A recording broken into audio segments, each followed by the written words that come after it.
Subscribe to my channel and press the bell icon for the latest video updates. Hello students, welcome back to all of you once again. एक बार फिर से मैं हाजिर हूँ आप सभी के बीच में क्लास 10 के इंग्लिश ग्रामर को लेकर के। लेकिन आज का टॉपिक हमारा चेंज हो गया। आज हम जानेंगे सबसे जो पहला क्वेश्चन हमारे यूपी बोर्ड के एग्जामिनेशन में जो रीडिंग स्किल के अंतर्गत सेक्शन ए में आना है, और वो होता है अनसीन पैसेज। आज हम डिस्कशन करेंगे मेरे प्यारे बच्चों अनसीन पैसेज पर, यानी कि हम बात करेंगे सेक्शन ए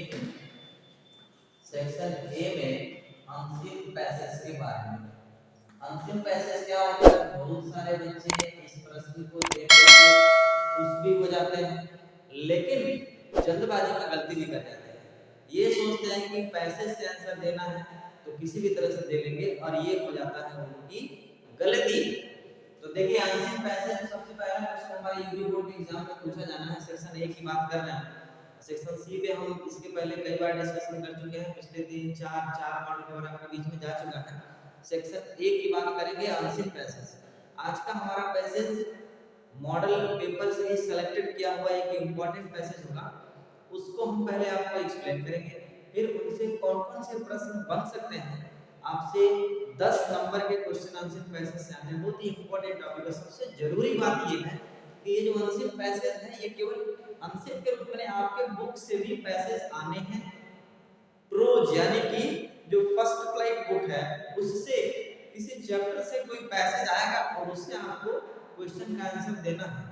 ठीक है, तो आप किसी भी पैसेज से आंसर देते समय आपको करना क्या रहता है? सबसे पहले आपको उस पैसेज को बड़ी सावधानी पूर्वक रीड करना है, पढ़ना है, समझना है। उसके बाद जो क्वेश्चन आपके सामने है उस क्वेश्चन को पढ़िए, उस क्वेश्चन का सेंस समझिए।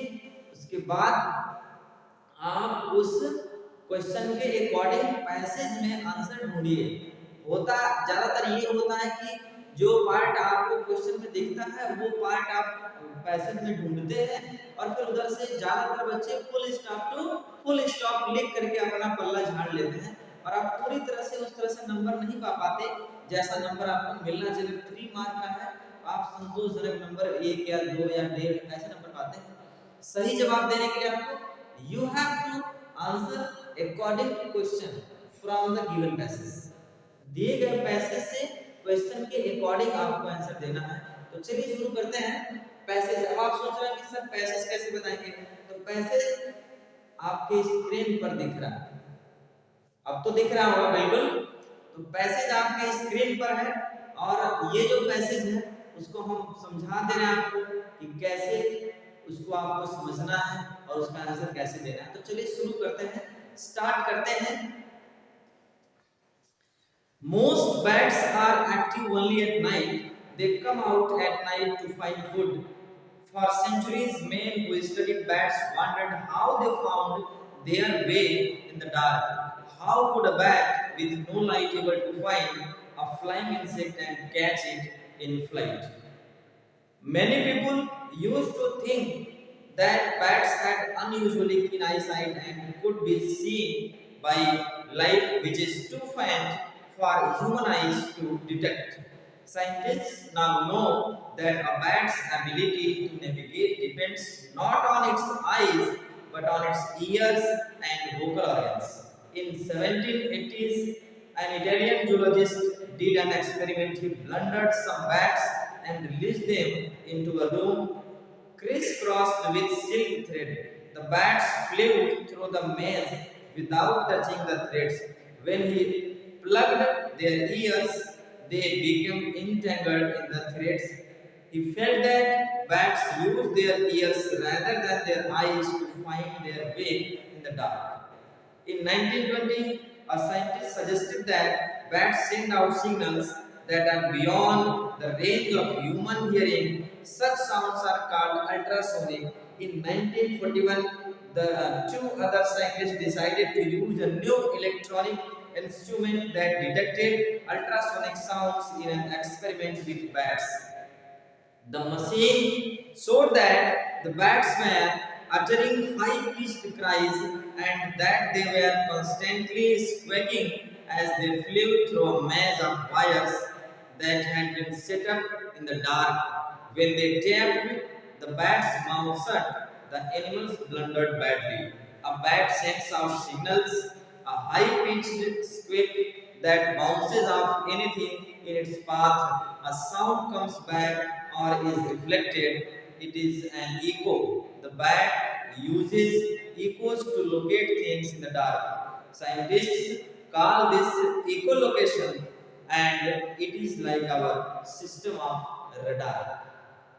कहने का मतलब ये है कि अब इस पैसेज से आपको आंसर देना है। कौन कौन से क्वेश्चन होंगे उसके पहले आपको पूरे पैसेज का एक थीम बता दें। पहले पैसेज में स्टार्टिंग में लिखा है कि most bats are active only at night. अधिकांशतः जो चमगादड़ होते हैं वो रातों में सक्रिय होते हैं। They come out at night to find food. वे रात को ही अपना भोजन प्राप्त करने के लिए बाहर निकलते हैं। For centuries men who studied bats wondered, कईयों वर्षों तक, सैकड़ों वर्षों तक लोग जो अध्ययन करते थे चमगादड़ों के बारे में वंडर्ड, आश्चर्य में पड़ जाते थे कि वे कैसे अंधेरे में भी अपना रास्ता पता लगा लेते हैं। How could a bat with no light able to find flying insect? और अंधेरे में भी बिना प्रकाश के कैसे वो कीड़े मकोड़ों को अपना शिकार बना लेते हैं और उन्हें उड़ते हुए ही पकड़ लेते हैं। Many people used to think that bats had unusually keen eyesight. बहुत से लोग तो ऐसा मानते हैं कि जो बैट्स होते हैं, जो चमगादड़ होते हैं, उनकी आंखों में एक विशेष दृष्टि होती है। And could see by light, और वो थोड़ी बहुत प्रकाश की सहायता से देखते हैं। Which is too faint for human eyes to detect, जो पहचानने के लिए मनुष्य की आंखों से कई गुना ज्यादा तेज होता है। साइंटिस्ट नाउ नो, वैज्ञानिक अब ये जानते हैं कि Bat's ability to navigate depends not on its eyes but on its ear and vocal organs. वैज्ञानिक अब ये बताते हैं कि चमगादड़ की योग्यता निर्भर करती है नॉट ऑन इट्स आई, उसकी आंखों पर नहीं। पहचानने का जो उनके अंदर क्षमता है वो आंखों पर डिपेंड नहीं रहता, बल्कि कानों पर और उनके अन्य वोकल ऑर्गन्स पर जो है निर्भर करता है। और 1780 में एक इटालियन जूलॉजिस्ट ने एक एक्सपेरिमेंट किया। उसने क्या किया, blundered some bats and release them into a room criss crossed with silk thread. उसने क्या किया, ढेर सारे चमगादड़ों को एक कमरे में बंद रखा और उसको अचानक छोड़ दिया, जब उस कमरे में रेशम के धागों से जाल टाइप का बना हुआ था। और साइंटिस्ट जो था वो ऐसा करके वो प्रयोग करना चाहता था। The bats flew through the maze without touching the threads. और जो चमगादड़ थे बिना धागे से टकराए हुए उस जाल के बीच से क्या करते थे, उड़ते रहते थे। When he plucked their ears,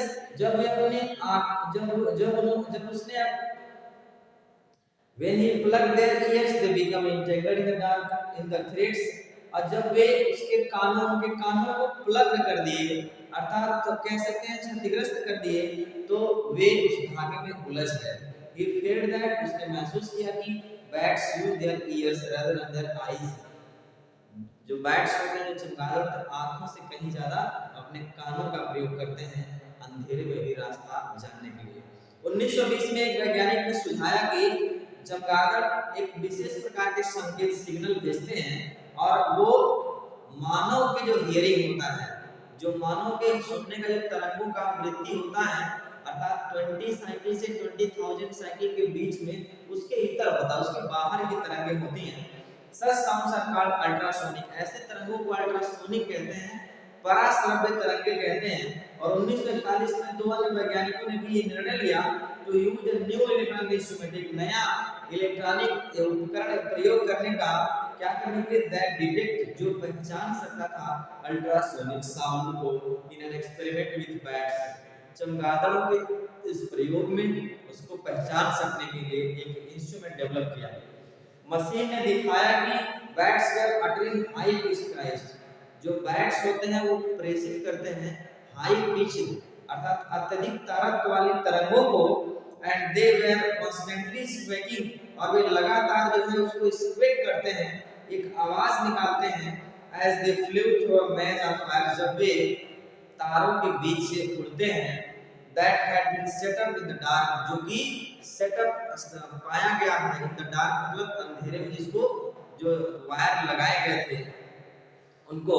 When they taped the bat's mouth shut, the animals blundered badly, और जब उन्होंने बैट्स के माउथ को अर्थात चमगादड़ के मुंह को टेप्ड कर दिया, मतलब बंद कर दिया, तो क्या हुआ, एनिमल्स ब्लंडर्ड बैडली। तो वे जो एनिमल्स थे, जो जानवर मतलब जो चमगादड़ थे, वो पूरी तरह से उसमें उलझ गए, फंस गए। अब बैट सेंड्स आउट सिग्नल, चमगादड़ जो होते हैं एक संकेत, एक तरंगें भेजते हैं, high pitch speed that bounce off anything in its path, जो अपने रास्ते में आने वाले किसी भी चीज को पार करते हुए निकलती जाती है।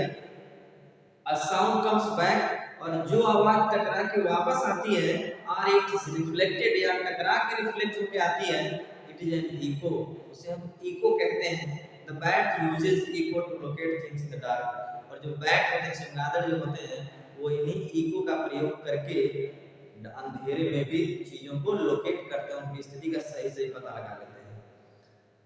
Scientist call this echolocation, scientist वैज्ञानिकों ने इसको इकोलोकेशन नाम दिया, and it is like our system of radar, और ये ठीक उसी प्रकार से जैसे हमारे लिए रडार होते हैं। रडार एक विशेष प्रकार की तरंगों को छोड़ते हैं और टकरा करके वापस आकर के हमको इंफॉर्मेशन देते हैं। तो मेरे प्यारे बच्चों, इस तरह से आपने एक्सप्लेनेशन देखा। आइए अब इस क्वेश्चन देखते हैं। क्वेश्चन में सबसे पहला जो क्वेश्चन आपसे है, अगर हम कहें आपके स्क्रीन पर दिखा देते हैं क्वेश्चन को भी, आप देख सकते हैं स्क्रीन पर लिखा है, why do bats come out at night, why do bats come out at night, रात में ही चमगादड़ बाहर क्यों आते हैं। तो रात में चमगादड़ बाहर क्यों आते हैं, आप पैसेज का सबसे पहला स्टैंजा, पहला पैसेज देखिए, पहले पार्ट में ही लिखा है कि चमगादड़ रात में भोजन करने के लिए आते हैं। तो आपको सही आंसर क्या देना है, the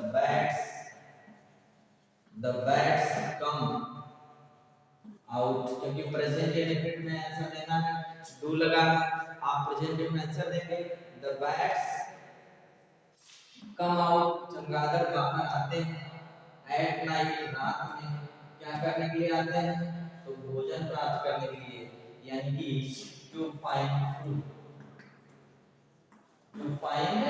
भोजन प्राप्त करने के लिए चमगादड़ रात में बाहर निकलते हैं। दूसरे क्वेश्चन की बात करें, आपको दूसरा क्वेश्चन भी स्क्रीन पर इसलिए हमने हटाया नहीं है। How do many people think that how bat found their way in the night, in the dark. तो बहुत सारे लोग कैसा सोचते हैं, जिस प्रकार से अंधेरे में भी वो जो चमगादड़ होते हैं वो अपना रास्ता पता लगा लेते हैं। तो आप इसका आंसर दूसरे पैसेज में देख सकते हैं। आपको स्क्रीन पर फिर से हम दूसरा पैसेज दिखाते हैं, देखिए स्क्रीन पर। दूसरे पैसेज में लिखा है, many people used to think that bats have unusually keen eyesight and could see by light which is too faint for human eyes to detect. बहुत से लोग ऐसा सोचते हैं, जो चमगादड़ होते हैं वो अपने आंखों से जो है एक विशेष प्रकार की रोशनी, एक विशेष प्रकार के प्रकाश में अपनी आंखों की सहायता से देखते हैं, जबकि ऐसा नहीं है, ठीक है।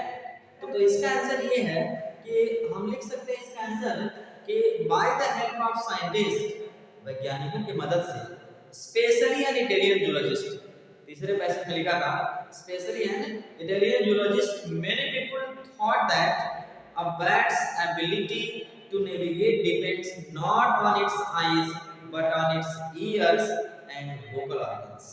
ओके, अब तीसरे क्वेश्चन का आंसर देखिए। तीसरा क्वेश्चन क्या हमसे पूछ रहा है, तो तीसरा क्वेश्चन पूछ रहा है कि which word in the passage means found।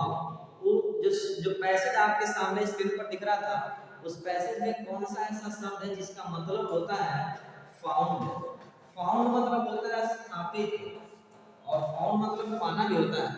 तो फाउंड यहाँ स्थापित है, और देख रहे थे हम उसमें कि जो वैज्ञानिक था और कमरे में एक सेटअप लगाया था, किसका, थ्रेड का, धागे का तार, वायर लगाया हुआ था। इसलिए फाउंड का जो सिनोनिम्स होगा वो होगा सेटअप। सेटअप मतलब होता है स्थापित करना।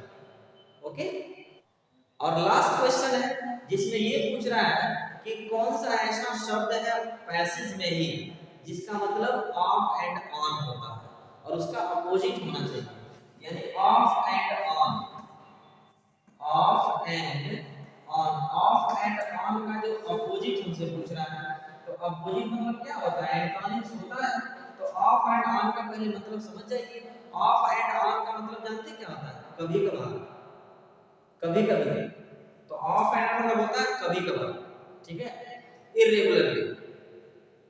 तो वही इसका जो सिनोनिम्स होगा वो तो इरेगुलरली हो गया, लेकिन हमको क्या करना, अनयूजुअली भी है, लेकिन हमको इसका एंटोनिम्स यानी कि इसका जो एंटोनिम्स होगा वो क्या होगा, कभी कभार का मतलब हमेशा, लगातार।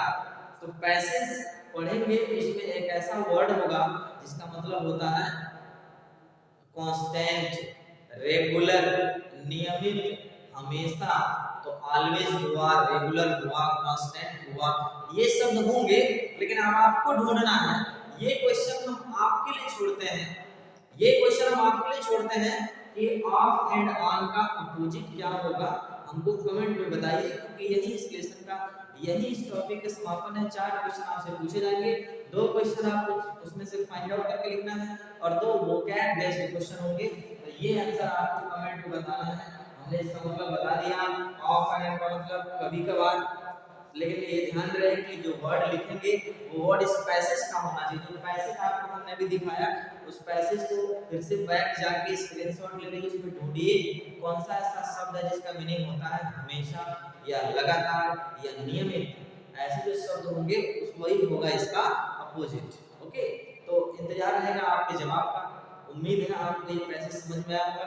अगर समझ में आया तो हमको कमेंट बॉक्स में जरूर बताएं, और वैसे भी इस क्वेश्चन का आंसर भी आपको देना है। ओके, मिलते हैं नेक्स्ट वीडियो में, तब तक के लिए गुड बाय।